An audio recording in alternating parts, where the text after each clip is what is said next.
皇上要为18格格选驸马了。和珅的这句话真是让乾隆目瞪龙呆，他做梦也没有想到和二竟然敢谋取自己的掌上明珠。就在不久前，莫愁在皇宫内意外怀孕，他担心连累纪晓岚，便在深夜离家出走，这让乾隆万分焦急，于是偷偷来到草堂，想让纪晓岚想办法把莫愁找回来。可是老纪却表示无能为力，无奈之下只好让最听话的奴才去处理此事。然而和珅却推三阻四的，和胖子担心太后知道后会责罚他们俩，不停地劝说皇上不要引火烧身。东边日出西边雨，倒是无情却有情。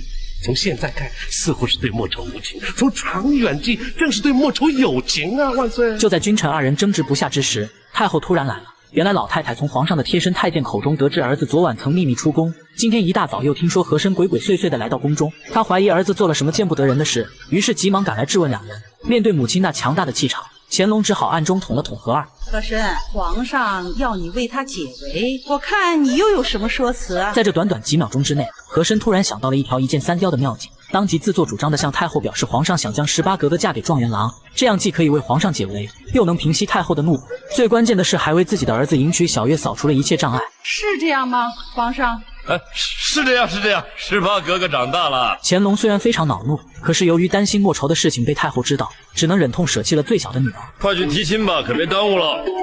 和珅回去后就把这个天大的好消息告诉了儿子，表示状元郎这次肯定会变心。原来做驸马这个机会，爹是留给你的，现在便宜了这小子，还有了小月，胜过做驸马。阿德，你怎么一点不像我和珅的儿子？随后和珅就亲自来到状元家中为格格提亲。你跟皇上就是亲家了，你就是驸马娘，我就是驸马娘了。见钱眼开的陶三姑听说格格有千万两的家产后，当即就决定放弃小月。就当她幻想着以后可以住进豪宅之时，祝君豪说什么都不愿意迎娶格格，更是当场写了一首诗让她转交给和珅。风声英德得知此事后无比悲痛，绝望之下竟然有了轻生的念头。见到儿子如此模样，和珅是心急如焚，急忙拍着胸脯表示小月一定是何家的。小月姑娘嫁的是状元郎，只要祝君豪这个状元当不成，小月就不会嫁给他了。这状元是皇上亲封，这谁能推翻呀？天底下没有我和珅办不成的事。而深知和珅为人的纪晓岚担心夜长梦多，当晚就为小月和状元郎举行了一场简陋的婚礼。不过由于两人都是孤儿，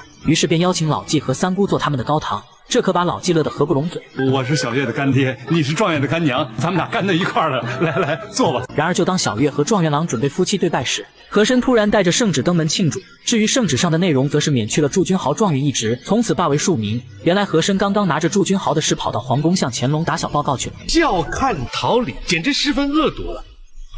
这明摆着是影射18格格李字18子。在和珅的挑唆下，乾隆对新科状元可谓是恨之入骨。笑看。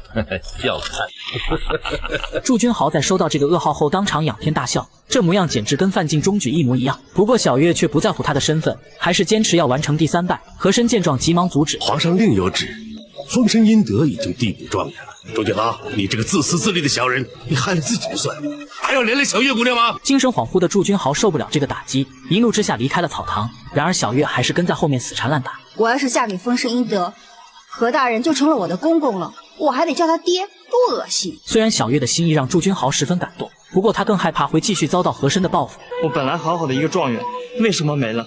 就因为要娶你得罪了何大人。